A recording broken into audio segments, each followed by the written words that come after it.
वर्णान दंसन भोक्ष्यामि नियम सारम केवली श्रुत केवली भणितम नमो करो अनंत उत्कृष्ट दर्शन ज्ञान में जिन वीर को कहूँ नियम सार सु केवली श्रुत केवली पर कथित को। श्री नियम सार जी नामक यह परम आध्यात्मिक ग्रंथ स्वाध्याय हेतु यहाँ विराजमान है। आज से 2000 वर्ष पहले इस महान पवित्र ग्रंथ की रचना आचार्य श्री कुंद कुंद देव द्वारा इसी पवित्र भूमि पर की गई। इसके टीकाकार परम प्रबंधधारी देव मुनिराज हैं। ग्रंथ का नाम नियम सार है। नियम से करने योग्य कार्य अपनी आत्मा में सम्यक दर्शन, सम्यक ज्ञान, सम्यक चारित्र रूपी निर्मल पर्याय, पवित्र पर्याय, मोक्ष मार्ग रूपी पर्याय प्रकट करना, क्योंकि वह स्वयं सुख स्वरूप है और अनंत सुख का कारण भी है। अनादि काल से हमारे आपके आत्मा में पर को अपना जानने वाली, पर को अपना मानने वाली, पर के साथ संबंध रखने वाली ऐसी मोराग देश रूपी अपवित्र रूप पर्याय, मलिन पर्याय प्रकट है, जो स्वयं दुख स्वरूप है और अनंत दुख का कारण है। ऐसी मोराग देश रूपी मलिन पर्याय का अपनी आत्मा में से उसका अभाव करना और सम्यक दर्शन ज्ञान चारित्र रूपी निर्मल पर्याय, पवित्र पर्याय, मोक्ष मार्ग रूपी पर्याय को प्रकट करना। ऐसे कार्य की प्राप्ति जिनवाणी माता के द्वारा अपने आत्मा के स्वरूप को पहचानना।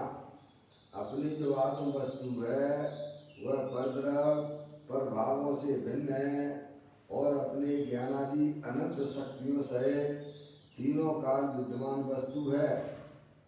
ऐसे ज्ञायक प्रभु परमात्मा का माँ जनवाणी माता के द्वारा परिचय करके तत्पश्चात शरीर रागादि ये सब कर्म कृत वस्तुएं हैं। इनका हमारे आत्मा के साथ में किसी प्रकार का कोई संबंध नहीं है।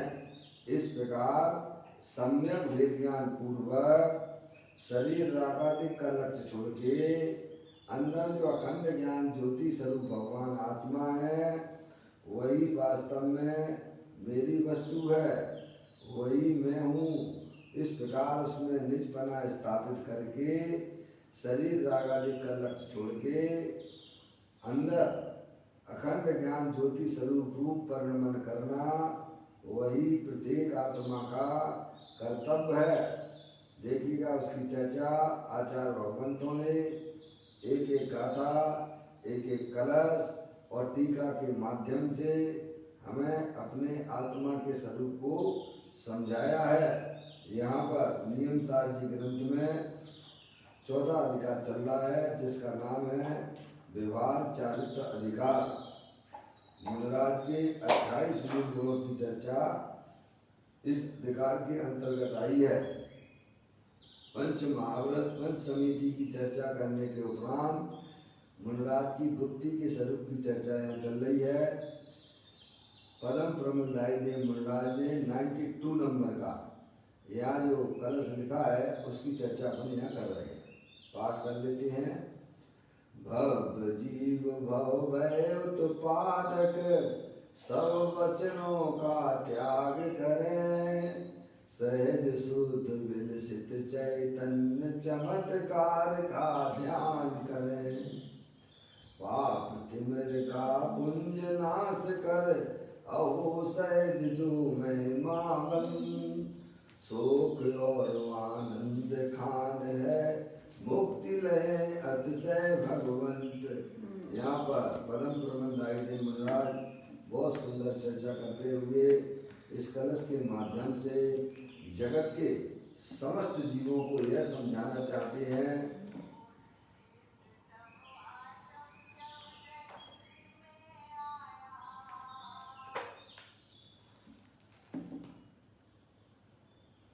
जगत के जीवों को यह समझाना चाहते हैं कि भाव भय की करने वाली समस्त वाणी को छोड़कर, क्या समझे, भाव भय की करने वाली समस्त वाणी को छोड़कर शुद्ध सहज विलसित चेतन चमत्कार का एक का ही ध्यान करो। जो संसार को बढ़ाने वाली है, क्या है, ये जो है बोलने भाषा जो है ना, उसे तो उपचार से संसार का कारण का है। अंदर में जो रागादिक परिणाम है, जो बोलने की इच्छा होती है, समझने या दूसरों को समझाने की इच्छा होती है, वह संसार का कारण है। समझने आप देखिएगा, अपन को ऐसा लगता है कि समझाने से ठीक है, छद्मस्त जीव है, उसको पाप की कथाओं में तो रस रहता नहीं है धर्मात्मा जीवों को, लेकिन वो अपने आत्मा का कल्याण करे, इस प्रकार की इच्छाएं जरूर होती हैं। वे शुभ इच्छाएं हैं, लेकिन वे शुभ इच्छाएं भी संसार का कारण है। समझ नहीं आप, क्योंकि उसमें भी आत्मा का स्वाधीन सुख नहीं है, आश्रत तत्व है ना।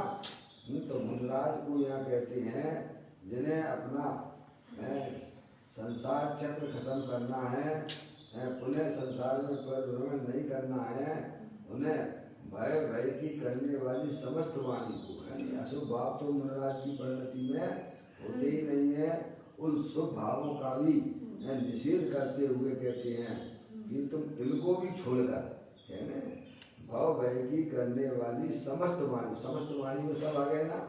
शुभ वचनों का तो मकाम ही नहीं है मुनिराज के पास में, शुभ वचन है, समझ नहीं आप, जीवों को उपदेश देना, समझ नहीं आप, इसका उपदेश देना, तो कहते वह भी राग जनित होने से वह भी संसार का कारण है, तो कहते उसको भी छोड़कर, तो क्या करना फिर, भाव भय की करने वाली समस्त वाणी को छोड़कर क्या करना फिर, शुद्ध सहज विलसित चेतन चमत्कार का एक का ही ध्यान करके, अंदर में जो अखंड ज्ञान ज्योति स्वरूप भगवान आत्मा है, जो तीनों काल जानने देखने वाला पदार्थ है भाई साहब, उसका ध्यान करना। इसका ध्यान करना पर परमात्मा के ध्यान की बात नहीं है।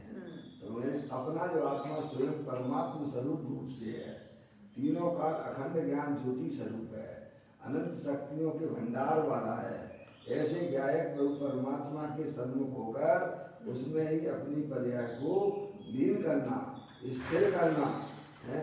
तो कहते फिर पाप रूपी तीव्र समूह को नष्ट करके, यानी सहज महिमावंत आनंद सुख की खान ऐसी उस मुक्ति को अच्छे रूप से प्राप्त करता है। समझ आप, जब यह जीव की पर्याय में इस प्रकार की व्यवस्था हो जाती है कि वह जीव परद्रव प्रभाव समस्त प्रकार के हैं, बैर मुखीपना समस्त प्रकार से जब छोड़ देता है, अंतरोन्मुखी उपयोग के द्वारा अपने आत्मा में जब स्थिर होता है, अपना आत्मा सुख और आनंद की मूर्ति है, ज्ञान आनंद की मूर्ति है, यानी सहज महिमावंत आनंद सुख की खान रूप है, ऐसी आत्मा का स्वरूप है। यह आत्म वस्तु जो है अनंत आनंद का भंडार है, अनंत सुख का भंडार है। ये जीव तुम अपना स्वरूप देख तो जरा, ज्ञान सुख वीर का भंडार है भरा। ऐसा अपना भगवान आत्मा हर समय मौजूद है।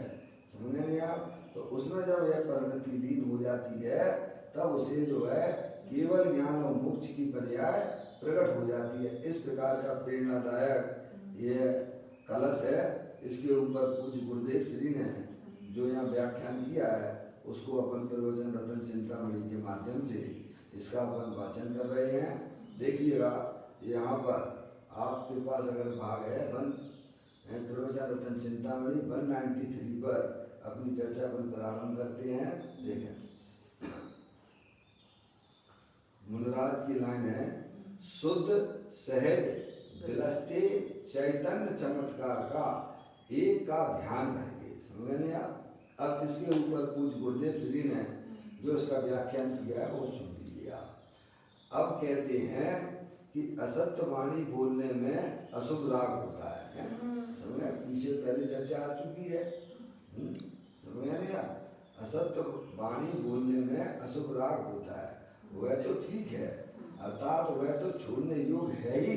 समझे? कर्कश वचन बोलना है, चुगली भरे वचन बोलना है, ये तो कभी करना ही नहीं चाहिए। समझ में आ गई ना भैया? भले ही अपन जो है अच्छा नहीं बोल सकते हैं तो अपन को कर्कश वचन बोलने का भी कोई अधिकार नहीं है। समझ गए ना? तो असत्य वचनों का तो हमें त्याग करना ही चाहिए। वह तो ठीक है। असत्य वाणी बोलने में अशुभ राग होता है। क्या होता है?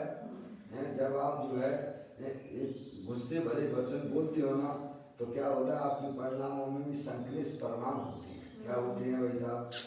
समझ नहीं आप? किसी को आप चोरी की शिक्षा देते हो कि ऐसे चोरी करना ये करना, तो उसमें अपना आत्मा स्वयं जो है कटता है, मरता है। समझ में आया भैया?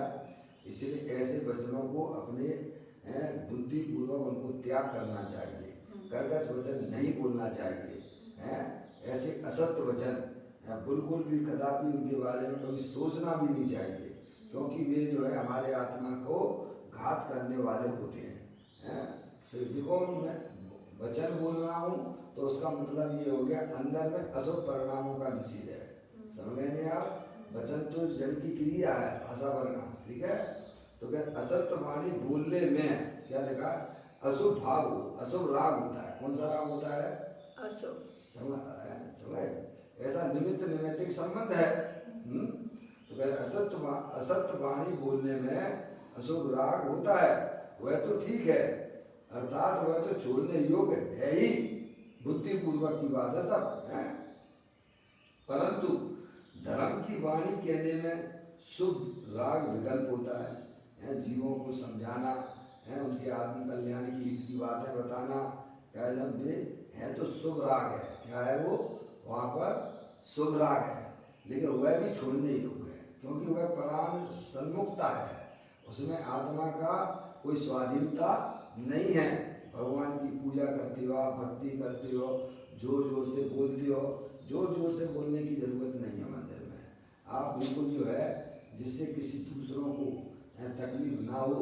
समझ नहीं आप ऐसे बिल्कुल धीमे से आप बोलो, क्या कोई दिक्कत नहीं है। और नहीं भी बोलो तो मन ही मन में आप समझते जाइए। मेन तो अपना समझने का काम है। तो मुनराज जो है दूसरों को जो धर्म के जो लोग भी होते हैं, जब वह उनको उपदेश देते हैं आत्म कल्याण का, तो वह वहाँ उस समय उनकी पर्याय में शुभ राग होता है। समझ रहे आप? मुनराज का काम तो निरंतर तो जो है अपनी आत्मा में ही लीन रहना है। निरंतर अपनी पर्याय में शुद्धता की वृद्धि करने का काम उनका काम है। दूसरों को समझाने का काम मुनराजों का नहीं है। समझ गए नहीं आप? बैर मुक्ता तो सर्वथा त्याज है। समझ? ये जैन दर्शन में बैर मुक्ता को धर्म के नाम पर किसी भी प्रकार का कोई स्थान उसे प्राप्त नहीं होता है। तो कहते हैं धर्म की वाणी कहने में शुभ राग विकल्प होता है, उसे भी होता है ना। उनके अभी पर्याय में केवल ज्ञान की प्राप्ति नहीं हुई है। समझ गए नहीं आप? तो राग तो मुनराजों को भी होता है, उनकी भूमिका के अनुसार होता है। हमें भी अपने गुण स्थान प्रमाण समझे अपनी आत्मा को पहचान कर उस पर ध्यान देने की बात है। धर्म की वाणी कहने में शुभ राग विकल्प होता है, उसे भी छोड़कर शुद्ध रूप से स्वाभाविक विलसते हुए भगवान आत्मा का ध्यान कर। क्या मैंने आप उसका भी लक्ष्य छोड़ देना। मैंने आप पहले पूर्व में यह बात आ चुकी है।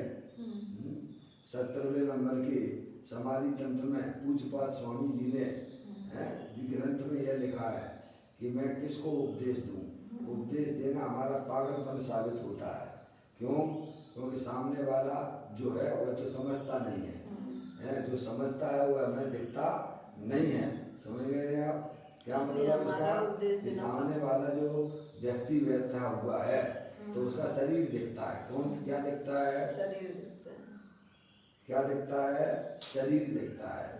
शरीर तो जानता देखता नहीं है, तो मुर्दा है। समझ नहीं आप? इसीलिए उसको क्या उपदेश देना है? और जो समझता है यानी आत्मा जो समझता है अरूपी है वो दिखता नहीं है। इसीलिए हमारा उपदेश देना भी एक प्रकार से व्यर्थ है, पागलपन है। इस प्रकार से अपनी पर्याय को अंतर में ही रूप से जानते हुए उसका भी लक्ष्य वो छोड़ देते हैं। समझ नहीं आप?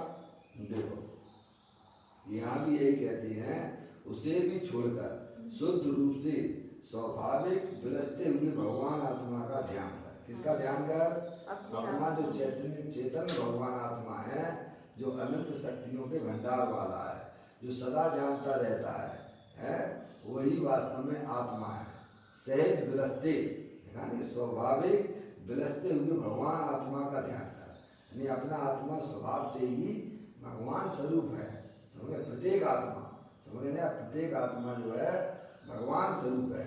जितनी शक्ति भगवान के पास में है उतनी की उतनी शक्ति प्रत्येक आत्मा के अंदर विद्यमान है। घटघट अंतर जिन बसे घटघट अंतर जैन मत मदरा के पान से मतवाला समझे नहीं। प्रत्येक आत्मा स्वभाव से ही भगवान है।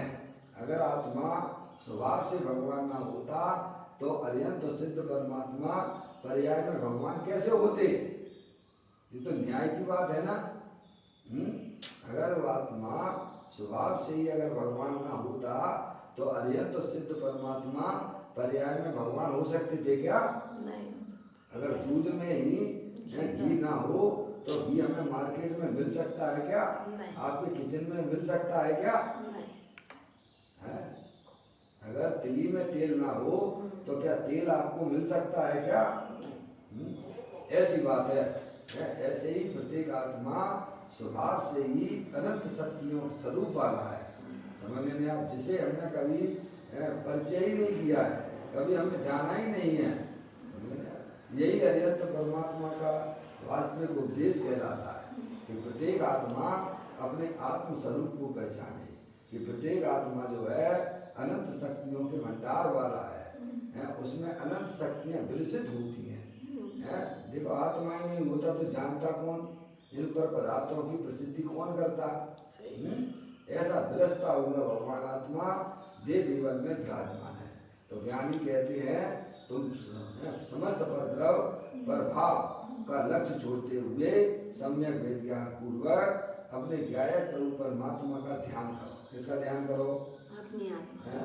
पहले आत्मा की पहचान होती है, परिचय होता है, फिर उसी में ही ज्ञानी लोग उसकी साधना आराधना करते हुए मुक्ति को प्राप्त कर लेते हैं, मोक्ष लक्ष्मी को प्राप्त कर लेते हैं। तो कहते हैं यहाँ पर अंदर में समझेंगे नहीं आप?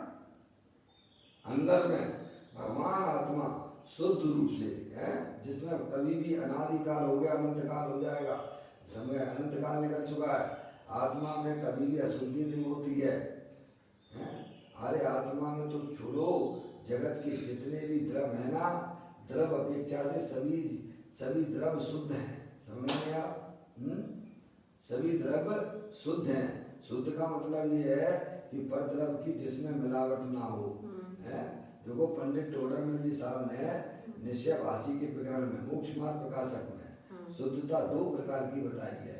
एक द्रव अपेक्षा शुद्धपना होता है और एक पर्याय अपेक्षा शुद्धपना होता है। मैंने लास्ट टाइम पिछले समय भी आपको बताया था, शुद्धता दो प्रकार की होती है।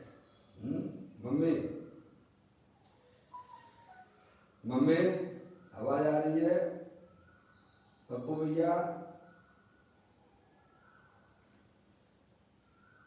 आप लोग थोड़ा बोला करें तो अच्छा रहता है। मुझे मालूम नहीं पड़ता है कि आप जो है भले म्यूट करें लेकिन खोल लेना चाहिए। जब पूछते हैं तब थोड़ा हमको ये मालूम पड़ जाए कि बराबर आप सुन रहे हैं, है ना। अपना लक्ष्य तो जिनवाणी का स्वाध्याय करना पप्पू भैया, है ना। हमने मोक्ष मार्ग प्रकाशक में पंडित टोडरमल जी साहब ने निश्चयवासी के प्रकरण में 2 प्रकार की शुद्धताएं बताई हैं। एक द्रव्य अपेक्षा शुद्धपना होता है और एक पर्याय अपेक्षा शुद्धपना होता है। तो द्रव्य अपेक्षा शुद्धपना क्या है? तो उन्होंने बताया कि परद्रव्य से भिन्न और अपने भावों से अभिन्न। क्या लेना उसमें? द्रव्य की शुद्धता में क्या लेना? परद्रव्य से भिन्न और अपने भावों से अभिन्न है। तो परद्रव्य से भिन्न तो आप समझ ही गए होंगे हैं। शरीर जो है वह क्या है? परद्रव्य है। समझ गए नहीं आप? भले ही एक क्षेत्राभाव संबंध है लेकिन खुदगल के परमाणु अपने अपने क्षेत्र में रहते हैं, चैतन्य के क्षेत्र में प्रवेश नहीं करते हैं। वहाँ पर एक वज्र की दीवार है प्रत्येक द्रव्य के बीच में। समझ गए नहीं आप? अत्यंत अभाव है। एक द्रव्य दूसरे द्रव्य में कभी मिलता नहीं है, अनुरूप होता नहीं है। समझ नहीं आप? तो इसको बोलते हैं द्रव्य की शुद्धता। ठीक है। और पर्याय की शुद्धता क्या है? देखो परद्रव्य से शुद्ध, ये कहा ना, परद्रव्य से भिन्न और अपने भावों से अभिन्न। तो उसका भाव आपने क्या समझा? परद्रव्य से भिन्न से मतलब हो गया है क्या लेना है? परद्रव्य से शरीर आदि जो है वे सब अपने से भिन्न चेतन अचेतन पदार्थ सब भिन्न है। और अपने भावों से अभिन्न में क्या लेना पप्पू भैया? अपने ज्ञान आदि नहीं देना। मौसी मैंने पहले भी आपने ये बात कही थी, मैं आपको फिर स्मरण कराता हूँ। राग आदि भाव नहीं देना है। समझ लेना अपने भावों में लेना है, अपने ज्ञान आदि भाव लेना है। क्या लेना है? हाँ, ज्ञान आदि भाव लेना। समझे? ये मोह राग जिसके परिणाम ये अपने भाव नहीं है। अपने भाव में क्या? अगर अपने भाव होते तो अत्यंत तो सिद्ध परमात्मा में भी वे भाव होना चाहिए। अपना भाव तो तीनों काल रहता है। जैसे आपसे पूछा जाए सोने का क्या भाव है? पीलापन है। ये गुण जो है वो अपने भाव कहलाते हैं, वो वस्तु के भाव कहलाते हैं। समझ में आए? ये मोह राग देश के परिणाम ये अपने भाव नहीं है। अपने भाव तो जानने देखने वाला भाव है, जो हमेशा अपने साथ में रहता है। तो क्या लेना है? शुद्धता में क्या लेना? परद्रव्य से भिन्न और अपने भावों से अभिन्न। अपने भावों से अभिन्न ले लेना। तो मोह राग देश के परिणाम अपने भावों से अभिन्न कैसे हो जाएंगे भैया? जो अभिन्न हो जाएगा तो सिर्फ भिन्न कर ही नहीं सकते आप कभी भी। मैं भिन्नता की तो बात कर रहा हूँ। अच्छा, भिन्नता में लिया आपने? हाँ तो भिन्नता, हाँ तो मैंने पूछा था आपसे अपने भावों में क्या लेना। मैं पूछ रहा था आपसे अपने भावों में क्या लेना। कोई बात नहीं है, हो जाता है। बहुत अच्छी बात है, आपने ग्रहण किया है। समझने परद्रव्य से भिन्न और अपने भावों से अभिन्न है। तो जो पंडित टोडरमल जी साहब ये बता रहे हैं कि शुद्धता 2 प्रकार की होती है। एक द्रव्य अपेक्षा शुद्धपना होता है और एक पर्याय अपेक्षा शुद्धपना होता है। ठीक है ना। निश्चयवासी के प्रकरण बहुत सुंदर तरीके से उन्होंने वहाँ पर फिर जो है 6वें नंबर की गाथा ली है, 72वें नंबर की गाथा रेफरेंस में ली है उन्होंने, इस शुद्धता के रेफरेंस में निश्चयवासी के प्रकरण में। ठीक है। तो वहाँ परद्रव्य से भिन्न में 6वें नंबर की गाथा ली है। कौन सी? प्रमत्त अप्रमत्त नहीं मैं ये क्या है उन्होंने आप।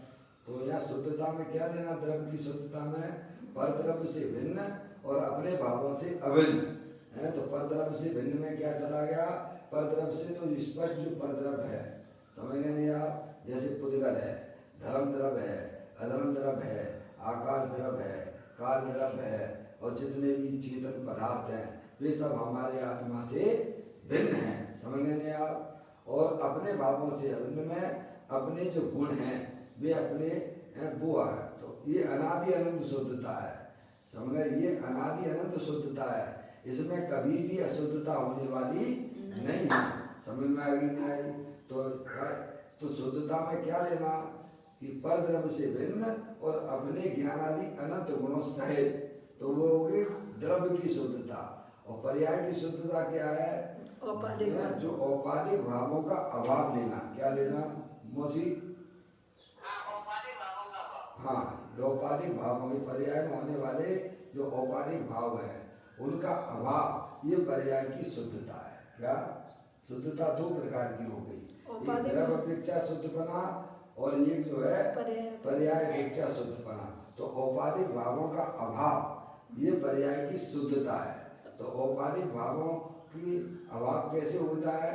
तो कहते शुद्ध जाने आत्म को वह शुद्धता को प्राप्त हो। समझ रहे हैं आप? जब पर्याय ऐसा अपना त्रिकालिक ध्रुव भगवान आत्मा को जानती है कि मेरा भगवान आत्मा तीनों काल शुद्ध है, ऐसी जहाँ प्रतीति होती है वहाँ पर्याय में होने वाले जो औपाधिक भाव है वे का समय नाश को प्राप्त होने लग जाते हैं। आगे बात समझ में? जो शुद्ध जाने आत्मा को, जो शुद्ध स्वरूपी भगवान आत्मा की प्रतीति करता है, उसका आश्रय लेता है, तो उसकी पर्याय में भी वह शुद्धता जो द्रव्य के अंदर भरी हुई थी वह पर्याय में व्यक्त हो जाती है। ये हो गई पर्याय अपेक्षा शुद्ध बना। आगे समझ में? क्या भाई? तो वहाँ पर्याय की शुद्धता में द्रव्य का सेवन की बात की गई है। क्या कहा? जब तक आप पर्याय में शुद्धता अगर प्रकट करना है तो अपने त्रिकालिक ध्रुव भगवान आत्मा का आश्रय आपको लेना ही पड़ेगा। जब तक आप अपने त्रिकालिक ध्रुव भगवान आत्मा का आश्रय नहीं लेते हैं तब तक पर्याय में होने वाली गंदगी दूर नहीं हो सकती है। आगे बात समझ में? वहाँ तो सिद्धांत द्रव्य की अपेक्षा शुद्ध बना तो वस्तु स्वरूप बताया है? समझ में आया? आगे बात समझ में? पर्याय में अगर आपको शुद्धता प्रकट करनी है तो अपने ज्ञायक प्रभु परमात्मा को माँ निर्माणी माता के द्वारा उसके स्वरूप को पहचान लेना और फिर पहचान कर भाई साहब उसका आश्रय लेना। क्या करना? आगे बात समझ में? केवल हम जानकारी तो कर लेते हैं लेकिन उसका सेवन नहीं करते हैं। क्या कहा? जानकारी तो हमने 11 दिनों पूर्व तक की कर ली थी। क्या कर ली थी भाई साहब? हमारा आपका आत्मा अनंत बार मुनि प्रधार अनंत बार ग्रह पर उपजायो पहले जातम ज्ञान बिना सुख लेस न पायो। अब जो काम करना चाहिए था, अरे आपने दुकान खोली तो दुकान का के लिए खोली? पापा है? क्या खोलने का मतलब है आपका? पापा है नहीं है क्या? मम्मी मौसी कोई भी आप जैसे आपने जो है सपोज मान लीजिए आपने बहुत बढ़िया जो है बच्चियों के लिए हैं अध्ययन करने के लिए हैं वहाँ पे आपने वो खोल दिया है, समझ गए? संस्था एक बना दिया आपने, तो संस्था का प्रयोजन क्या है ये बताओ?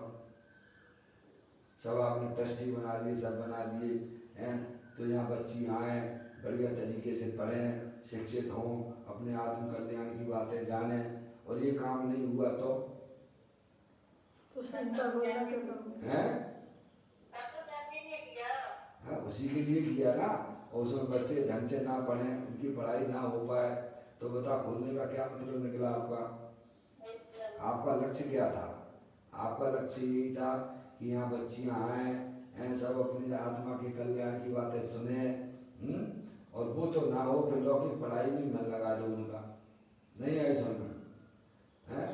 जिस उद्देश्य से हमने खोला था वो उद्देश्य का जो है सिद्ध नहीं हुआ, हमें पूर्ति नहीं हुई, तो वह सब हमारा बेकार हो गया। नहीं हो गया? बच्ची की आप शादी करते हो, बच्चों की शादी करते हो, हैं इतने 8, 10, 15, 20 लाख रुपए आपने गार्डन वार्डन लेके लोगों को खिला पिला दिया, लेकिन बच्चे के भावने ना पड़े तो कोई मतलब नहीं है। ऐसे ही हम आप जो है खूब स्वाध्याय करते हैं, शास्त्र पढ़ते हैं, भगवान की पूजा करते हैं, भक्ति करते हैं, सबके पाप के काम तो चलो ठीक है नहीं करते हैं, इसी में लगे रहते हैं, लेकिन अपनी आत्मा की तरफ अगर हमने लक्ष्य नहीं किया तो उसका प्रयोजन क्या था? हैं? आत्मा के ऊपर पीएचडी थोड़ा करना है अपन को। आत्मा को जानकर आत्मा का सेवन करना, आत्मा को जानकर उसका आश्रय लेना। क्या करना? समझ रहे? हमारा आपका प्रयोजन क्या है? भगवान की पूजा करते हैं, भक्ति करते हैं, क्या प्रयोजन है?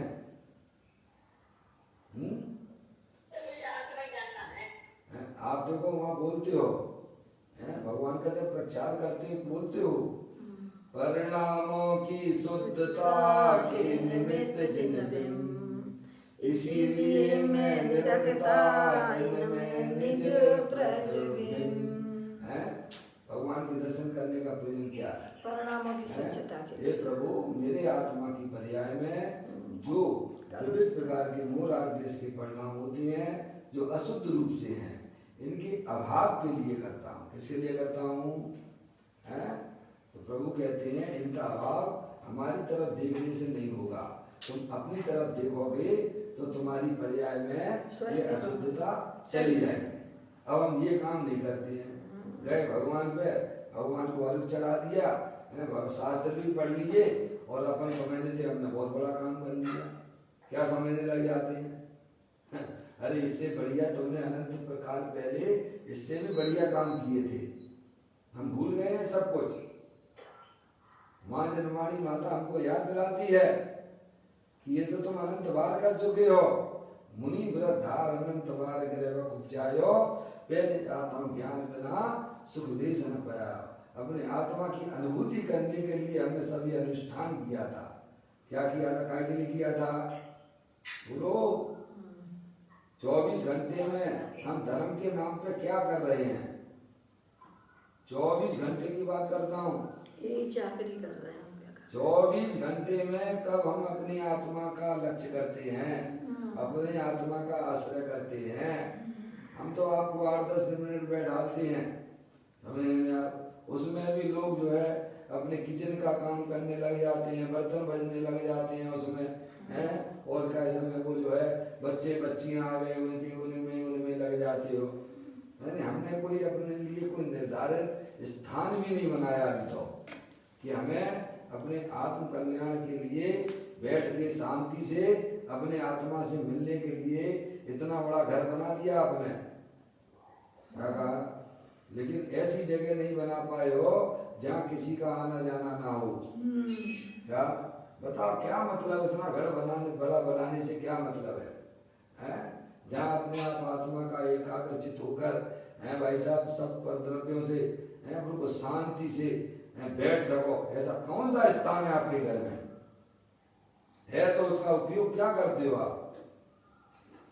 मैं जब आपके सामने 10-1 मिनट का मेडिटेशन ध्यान, आत्मा के ध्यान की प्रक्रिया में जाता हूँ, तब उस समय आप लोग कहाँ होते हो? 24 घंटे हमारे ज्ञान में क्या चलता रहता है? ये बुद्धिपूर्वक ध्यान करने की बात है। ये हो जाता की बातें छोड़ दो, बुद्धिपूर्वक पाप करते हो। बच्चे आते हैं, बुद्धिपूर्वक बातें करते हो कि नहीं करते हो? हैं? अरे बोलो बहनों, हैं? बुद्धिपूर्वक किचन में काम करते हो तो बुद्धिपूर्वक करते हो कि नहीं करते हो? अभी पंडित जी साहब का प्रवचन चालू नहीं हुआ है, अरे मैं प्रवचन से बड़ा काम कर रहा हूँ यहाँ पर। समझ में आया भैया? तुम प्रवचन को महत्व देते हो, हम ध्यान को महत्व देते हैं। क्या कहा? अरे वही तो हमारा काम है, अपने उपयोग को समझ पर द्रव प्रभावों का लक्ष्य छोड़ते हुए अपने चेतन सर भगवान आत्मा से मिलन करना, मिलना। समझ में आप? हमने हमारे ज्ञान में 24 घंटा पाप के परिणामों के काम फिक्स हैं, पुण्य के परिणामों के काम फिक्स हैं, और धर्म का आत्म कल्याण का कौन सा टाइम फिक्स किया आपने? मुझे बता दो। आप मुझे वो समय बता दीजिए, मैं उसी समय आपको ध्यान करवाता हूँ। बोलिए आप।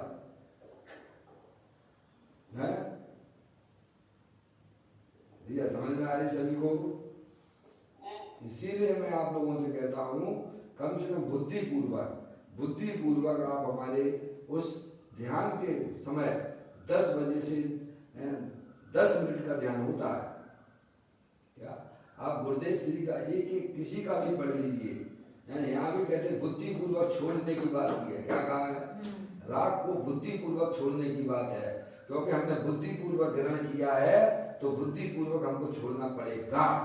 समझ? अगर अपने आत्मा में अपनी शुद्धता प्रकट करनी है भाई साहब, अतीन्द्रिय आनंद की प्राप्ति करनी है, तो हमें बुद्धि पूर्वक, भले ही आपको उसमें तकलीफ होती हो, हालांकि उसमें तकलीफ नहीं होना चाहिए, क्योंकि अभी अपने आत्मा का व्यवस्थित तरीके से परिचय हमने नहीं किया है, इसीलिए हमें बहुत तकलीफ लगती है। हमारा बाहर में जो है राग के उनके साथ अटैचमेंट में हमारा समय पात मालूम नहीं पड़ता है, लेकिन वो तो संसार का कारण है ना प्रभु है।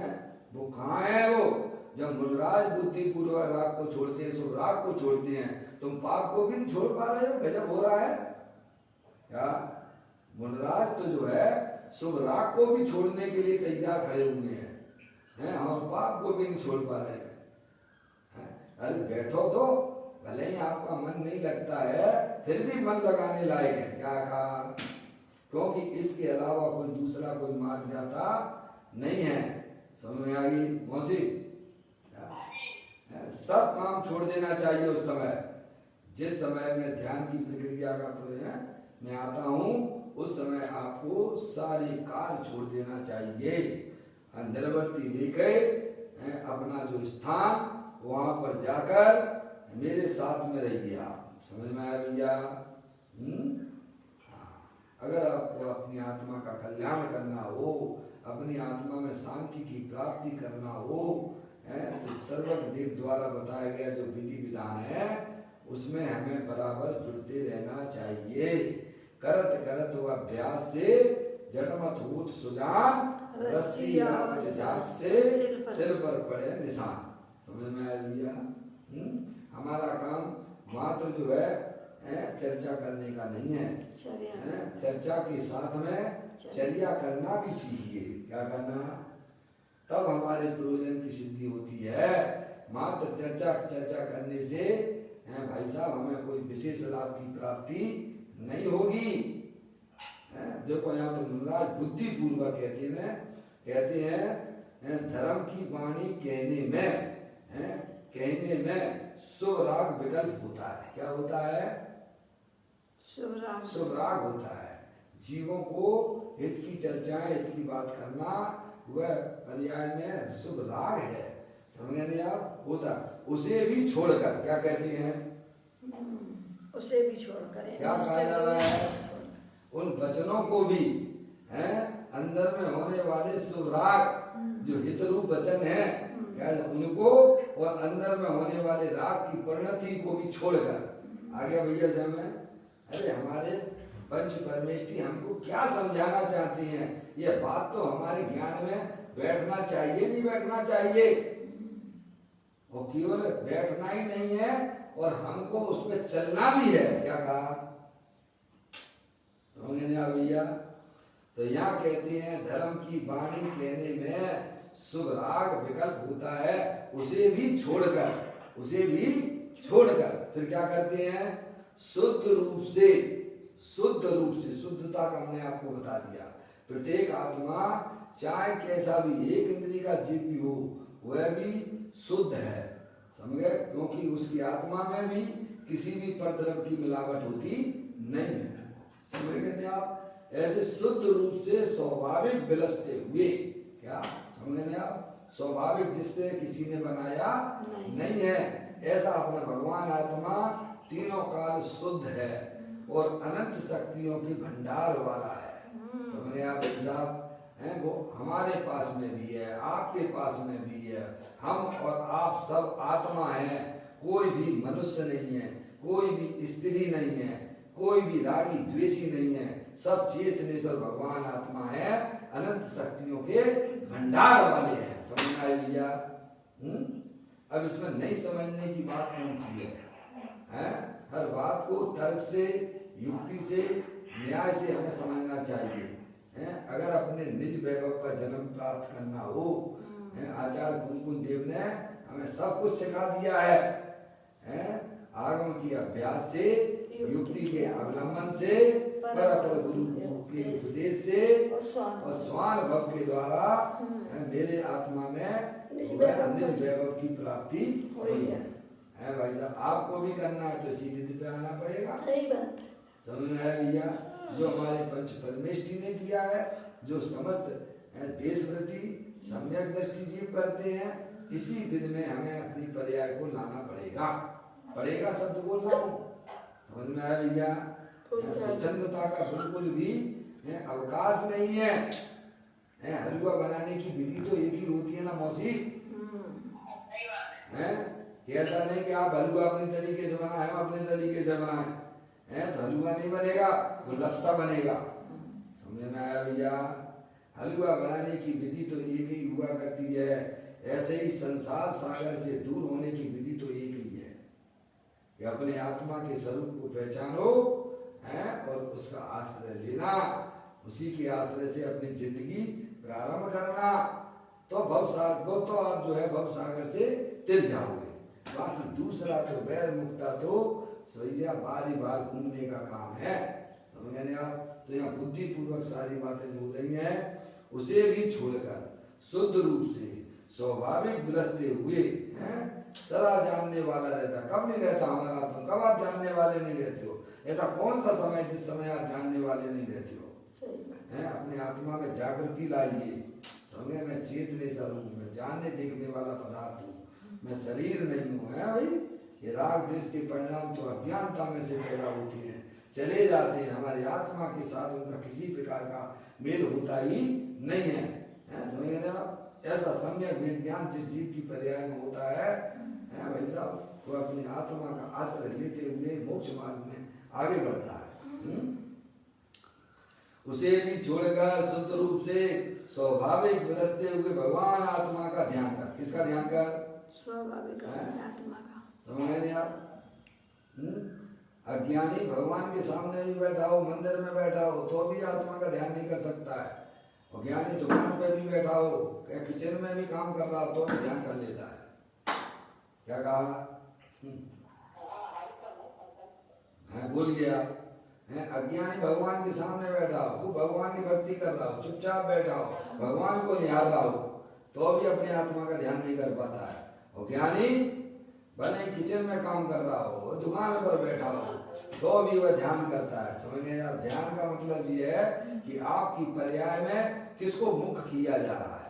समझ गए आप? अनादि काल से हमारी पर्याय में आर्त ध्यान और रौद्र ध्यान ही हुआ है। धर्म ध्यान की उत्पत्ति आज तक हुई नहीं है। आप आर्त ध्यान रौद्र ध्यान करते हो कि होते हैं? क्या कहा? समझ गए? आर्त ध्यान और रौद्र ध्यान करना पड़ते हैं कि होते हैं? बुद्धि पूर्वक आप जुड़े हुए हो परद्रव्यों से, तो कहते हैं कि आप कर रहे हो। समझ में आया भैया? और फिर वो रेंट चलती चली जाती, क्या होती है? फिर समझ में आया है? तो वे होते ही रहते हैं, फिर तो सब संसार के कारण है। ऐसे ही धर्म ध्यान जो है बुद्धि पूर्वक पहले अपने आत्मा का जानकर उसका आश्रय लेते हैं, फिर उसका धर्म ध्यान चलता ही रहता है। क्या कहा भैया? ऐसी कोई पर्याय की फिरनी हो जाती है, पर्याय में बदलाव इस प्रकार का हो जाता है मौसी, है?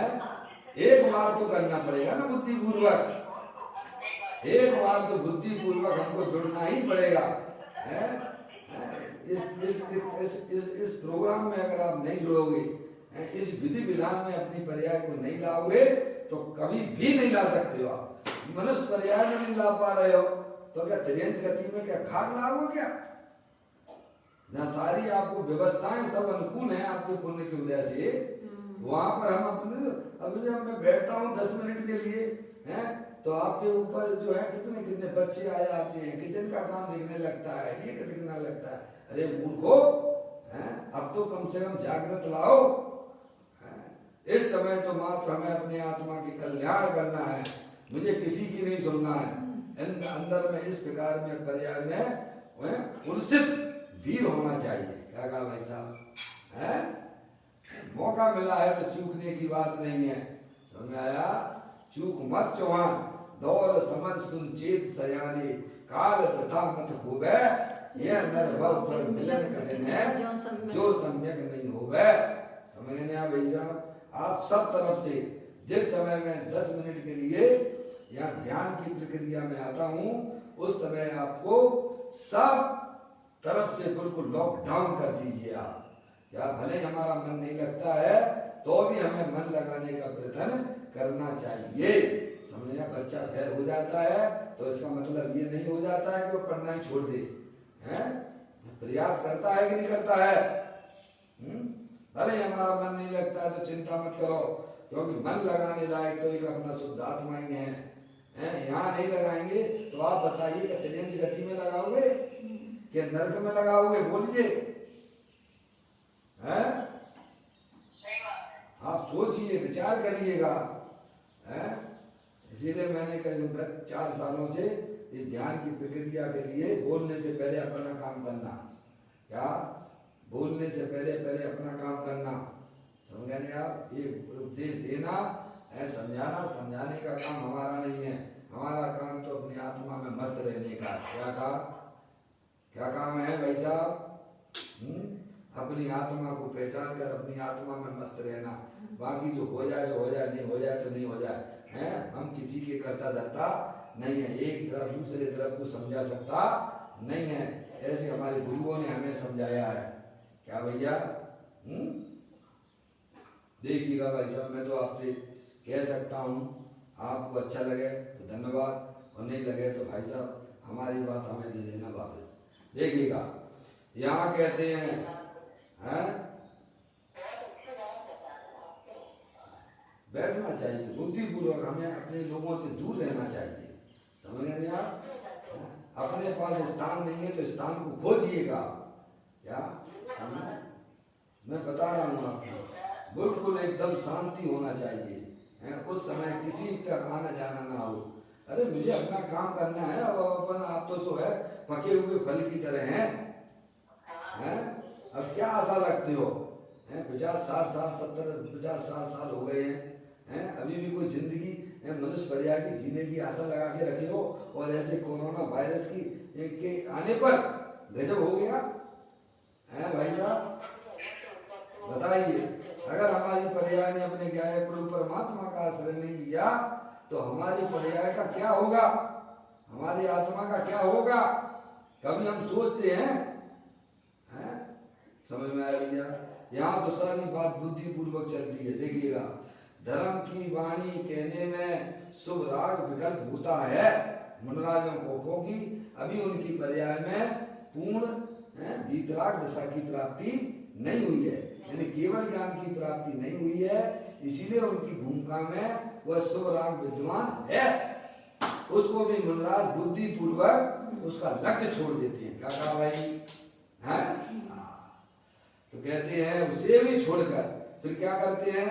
शुद्ध रूप से स्वाभाविक विलसते हुए अपना भगवान आत्मा तीनों काल अनंत शक्तियों की भंडार वाला हर समय उपस्थित रहता है। हमें कहीं से लाना नहीं है। आप कब नहीं रहते हो? अरे आप कब नहीं रहते हो? ऐसा कौन सा समय होता है जिस समय आप नहीं होते हो? उसी का नाम तो आत्मा है ना। तो कहते हैं आत्मा शुद्ध रूप से सहज विलसते हुए भगवान आत्मा का ध्यान कर। किसका ध्यान कर? यार दूसरे भगवान की बात नहीं है, अपने भगवान आत्मा के ध्यान की बात है, जिसको बोलते हैं धर्म ध्यान। ध्यान के चार भेद बताए गए ना, आर्त ध्यान, रौद्र ध्यान और धर्म ध्यान और शुक्र ध्यान। समझ गया? शुक्र ध्यान तो धर्म ध्यान होने के बाद होता है। आर्त ध्यान और रौद्र ध्यान हमारी पर्याय में अनादि काल से चला आ रहा है। समझ गए आप? अनादि काल से आर्त ध्यान और रौद्र ध्यान में हमारा आत्मा अनादि काल से जूझ रहा है। वो तो संसार का कारण था, वो तो दुख का कारण था। अब उससे अपनी आत्मा को बचाना हो तो अपने गायक प्रभु परमात्मा को पहचानो और उसका ध्यान करो। क्या करना भाई साहब? तो अपना आत्मा 4 गति 84 लाख योनियों से कि दुखों से बच जाएगा और जन्म मरण की सिलसिला जो है भाई साहब खत्म हो जाएगी। नहीं तो भाई साहब केंचुआ बन जाओगे। पानी में कितने केंचुआ उत्पन्न हो जाती हैं, कितनी टिड्डियां देखो आप, हैं, कितनी टिड्डियां पैदा हो गई हैं भाई साहब, हैं, देखो लोग कैसे दवाइयां डाल डाल के उसको मार रहे हैं, क्या ऐसी पर्याय में तुम्हें जाना अच्छा लगता है क्या? हैं, अपनी आत्मा को समझिएगा भाई साहब, हैं, ये काम अगर अपने नहीं किया, ज्ञानी कहते हैं कि तेरा भगवान आत्मा सदा काल अतीन्द्रिय आनंद स्वरूप है, ज्ञानानंद की मूर्ति है, तू अपने उपयोग को वहां पर ले जा, कहाँ ले जा, है भाई साहब, ऐसी बातें हैं, देखो धर्म बुद्धि पूर्वक करने की बात है, हो जाता की बात है, छोड़ दीजिएगा। हम बुद्धि पूर्वक राग करते हैं, पाप के परिणाम करते हैं, भगवान की पूजा भक्ति भी बुद्धि पूर्वक करते हो, तो धर्म का कार्यक्रम भी आप हमको सबको बुद्धि पूर्वक करना चाहिए, अपने उपयोग को इतना बढ़िया तैयार कीजिए, चाहे मृत्यु आज आ जावे और चाहे मृत्यु लाखों वर्षों तक आए, बाद आए, मैं तो हमेशा उसके लिए तैयार बैठा हुआ हूँ। कितनी पर्याय की जब हमारी तैयारी हो जाती है, तब पर्याय जो है किसी प्रकार का उसकी पर्याय में भय नहीं होता है। हमारा अगला भाव कैसा होगा क्या नहीं होगा, हमारी कमजोरी है, हमारी तैयारी नहीं है अंदर की, इसीलिए सारी बातें सारे विकल्प हमारी पर्याय में काम करने लग जाती हैं। यहाँ कहते हैं उसे भी छोड़कर, शुभ राग को भी छोड़कर शुद्ध रूप से स्वाभाविक विलसते हुए भगवान आत्मा का ध्यान करें। समझे, अपना आत्मा हर समय मौजूद है, अनंत शक्तियों के भंडार वाला है, आपकी उपस्थिति कब नहीं रहती है, कब नहीं रहती है, मुझे ये बताओ, क्या विग्रह गति में भी आपका आत्मा रहता है कि नहीं रहता है? भले ही 2 समय के लिए रहता हो, लेकिन उस समय भी है कि नहीं है? किस समय नहीं रहती हो आप, उसी का नाम विलसित हुआ भगवान आत्मा है। समझने आप, अपने अनंत शक्तियों से के भंडार वाला, कल गुरुदेव सिंह ने कितनी बढ़िया शब्दों में अपन को समझाया था, अनंत गुणों का पर्वत है, क्या कहा, अनंत गुणों का पर्वत, अपना भगवान आत्मा गुणों का भंडार है, अनंत गुण रूपी पर्वत है। बोलिए भाई, समझ में आया भैया? उसमें अगुण नाम की कोई चीज ही नहीं है, गुणों का गुणांश है। समझ में आया? ऐसा अपना सुंदर भगवान आत्मा है भाई साहब, आप इतने सुंदर हो कि आपने कभी अपने बारे में कभी सोचा भी नहीं होगा, जिसे अनंत परमात्मा हमें बता रही है। क्या कहते हैं, अंदर में भगवान आत्मा शुद्ध रूप से सहज विलसता है भाई साहब, जिसे किसी ने बनाया नहीं है। शरीर तो भैया, शरीर अनंत पुद्गल परमाणुओं का पिंड है, उससे भिन्न मेरा भगवान आत्मा चेतने से अरूपी अनंत शक्तियों के भंडार वाला हर समय मौजूद है। रागादिक परिणाम तो अपने आत्मा को भूलने से होते हैं। कैसे होते हैं? अपने आत्मा को भूलने में। रागादिक मूल में कोई वस्तु नहीं है।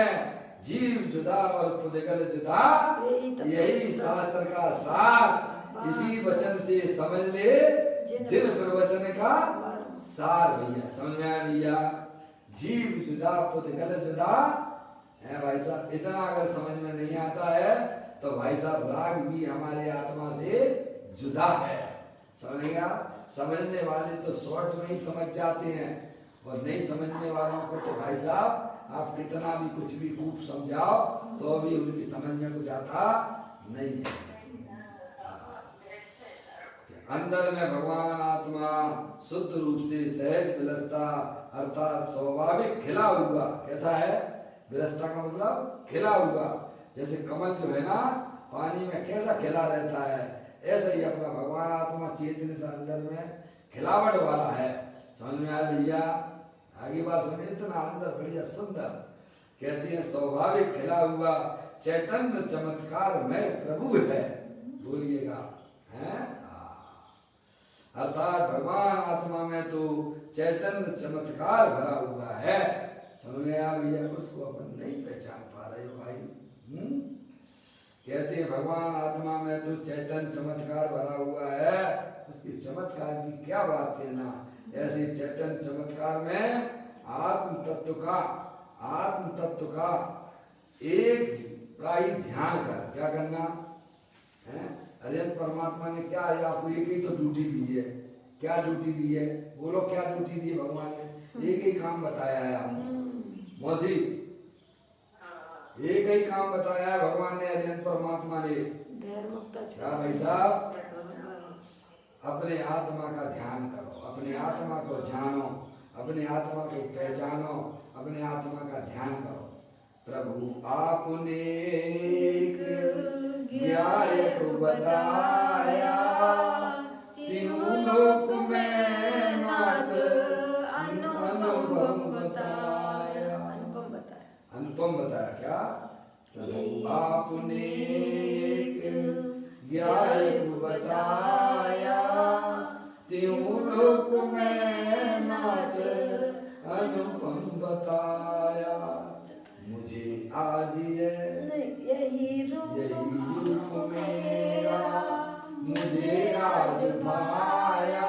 जो भक्त जी बोलते हैं प्रभु मुझे भी अब यही रूप आने लगा है। प्रभु मुझे अब जो आपने मुझे बताया था, मुझे जिनवाणी माता के द्वारा मैंने अपनी आत्मा के स्वरूप को पहचान लिया है। प्रभु अब मुझे भी अपने आत्मा अच्छा लगने लगा है। क्या भाई साहब? ये भव्यता की निशानी होती है। जिन्हें अपने आत्मा अच्छा लगता है वह जीव सब भव्य हैं, उन्हें कभी कल्पना नहीं करना चाहिए। जिन्हें शरीरों पर द्रव्य जिन्हें अच्छे लगते हैं, जिन्हें किसी भगवान से पूछने की जरूरत नहीं है, उनका निरोध जाना निश्चित है। क्या? जिन्हें शरीर और परद्रव्य अच्छे लगते हैं, आत्मा को छोड़कर उन्हें किसी भगवान से पूछने की जरूरत नहीं है। भगवान ने जिनवाणी में सब संदेश भेज दिया है। वे सब जीव निरोधगामी हैं। जिन्हें अपना आत्मा अच्छा लगता है वे सब जीव सिद्ध भगवान बन के अपनी पर्याय में अनंत काल सुख को लूटेंगे। भैया अब यहाँ कहते हैं कि वाणी बोलने के राग को छोड़कर सहज वीतरागता रूप विलसते हुए प्रभु आत्मा का ध्यान कर। समझ आ लिया? अत्यंद्रीय आनंद का सागर चैतन्य चमत्कार मूर्ति प्रभु आत्मा स्वयं है। देखो आ गया ना, आप स्वयं हो भाई। उस एक का ध्यान कर। क्या भाई साहब? अपनी पर्याय को समस्त प्रभावों का लक्ष्य छोड़ते हुए अपने ज्ञान में केवल एक बसना चाहिए, अपना चेत विसर भगवान आत्मा। समझ आ लिया? जिसके ज्ञान में अपना ज्ञायक रूप परमात्मा बसता है, समझ लीजिए उसी का नाम ध्यान है। कहते हैं उस एक का ध्यान कर देखो, एक आत्मा का ही ध्यान करेगा कहते हैं, किंतु उसके द्रव्य गुण पर्याय के भेद का अथवा दूसरे भगवान का ध्यान कर यह नहीं कहा है। समझ आया? द्रव्य गुण से उस वस्तु को समझा जाता है, गुण और पर्याय से आत्म वस्तु को समझा जाता है। भेद करके पहले समझा जाता है, फिर वो भेद भी अनुभव के काल में गौण हो जाती है। आप बाहर में कोई चीज लेने जाते हो, पहले मान लीजिए आपको आम खरीदना है तो बहुत सारे विकल्प करते हो और खाते समय उन विकल्पों को याद करोगे क्या? नहीं करेंगे। अगर करेंगे तो फिर उसका स्वाद नहीं आएगा। किताबों के द्वारा पहले आम के स्वरूप को समझा जाता है और बाजार में खरीदने जाते हो तो बहुत सारे विकल्प पैदा करते हो और जब डाइनिंग टेबल पर बैठते हो तो उन विकल्पों को याद करके खाते हो क्या? अगर याद करके खाते हो तो विकल्पों का आपको सुख मिलेगा, सुख नहीं मिलने वाला, आम का सुख नहीं मिलेगा। आम का अगर आनंद लेना है तो भाई साहब उन विकल्पों को भी बुद्धिपूर्वक छोड़ दीजिएगा और अपने यहाँ जो आम खा रहे तो उसका आनंद मिलता है। ऐसे ही गुण भेदों के द्वारा, गुण पर्याय के द्वारा उस अभेद स्वरूप भगवान आत्मा को समझा जाता है, पर अनुभव के काल में उन भेदों को भी गौण कर दिया जाता है। समझ? एक कला ज्ञान की पर्याय में भक्त जीवों की पर्याय में प्राप्त हो जाती है। तो यहाँ कहते हैं गुण पर्याय के भेद का और दूसरे भगवान का ध्यान कर यह नहीं कहा है। परम प्रबंधाई जी ने कहा अपने भगवान आत्मा जो सहज विरसता हुआ है उसका ध्यान कर। क्या समझ में आया भैया? किंतु उसके द्रव्य गुण पर्याय के भेद का अथवा दूसरे भगवान का ध्यान कर यह नहीं कहा है, क्योंकि दूसरे भगवान तो पर वस्तु में क्या है? अरे बोलो, परवस्तु। अरे सिद्ध भगवान भी हैं, वे हमारे लिए अपने भगवान कहलाएंगे क्या? नहीं, पर है। अपना भगवान तो अपने पास रहता है भाई साहब। वे भले ही इस विश्व के सबसे शक्तिशाली व्यक्ति हैं, पर्याय में भी अनंत शक्तिशाली उन्होंने पर्याय प्रकट कर ली है, लेकिन वे हमारे लिए भी परद्रव होंगे कि स्वद्रव होंगे? बिना हमारी चिंता नहीं, हमें उनकी चिंता है। इनकी देखो कैसी मूर्खता ही हो रही है हमारे जीवन में, हैं? सिद्ध भगवान के पास जाओ, हरिंद्र भगवान के पास जाओ, हैं? तो वे कहेंगे हमें तो तुम्हारी बिल्कुल चिंता नहीं। अरे सम्यक दृष्टि जीवों को भी चिंता नहीं होती है। ये इसी धरती की बात करता हूँ। हरिंद्र परमात्मा, सिद्ध परमात्मा तो बहुत ऊंची चीज हो जाती है। समझ में आया भैया? वे कहते हैं तुम अपनी आत्मा के पास जाओ। समझ में? यही हमारा उनके प्रति बहुत बहुत नमन है कि उन्होंने हमारा भगवान आत्मा मेरे को बता दिया है। समझा? क्योंकि दूसरे भगवान तो पर वस्तु हैं, इसीलिए उसका ध्यान करने से तो विकल्प राग उत्पन्न होता है। देखो यहाँ एक शब्द का प्रयोग किया है, एक शब्द का प्रयोग किया है, अर्थात आत्म वस्तु है, उसमें उसके गुण हैं और उसकी दशा है। क्या लेना? एक में क्या लेना?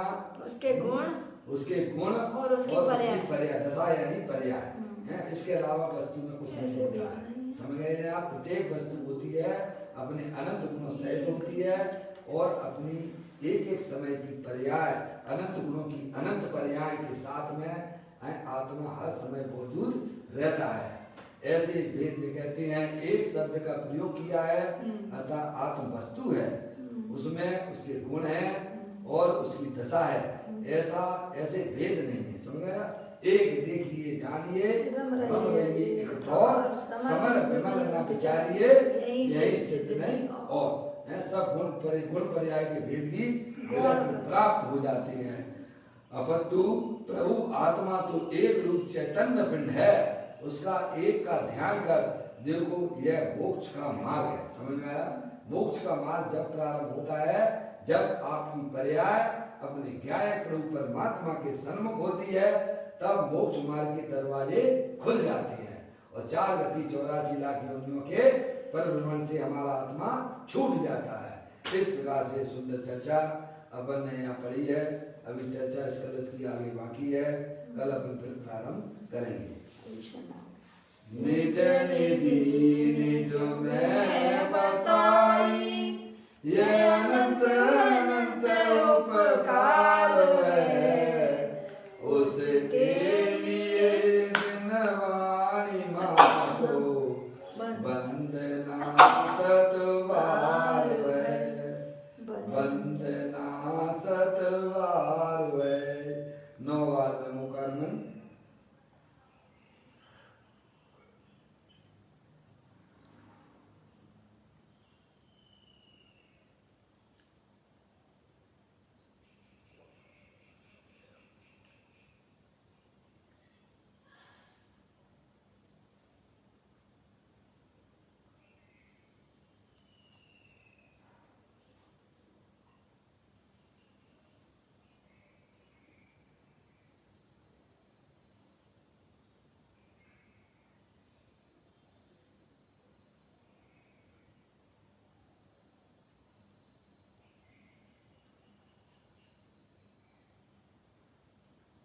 बोलो द्वादशांग दिनवाणी माता की जय, महान जैन धर्म की जय, सभी साधर्मी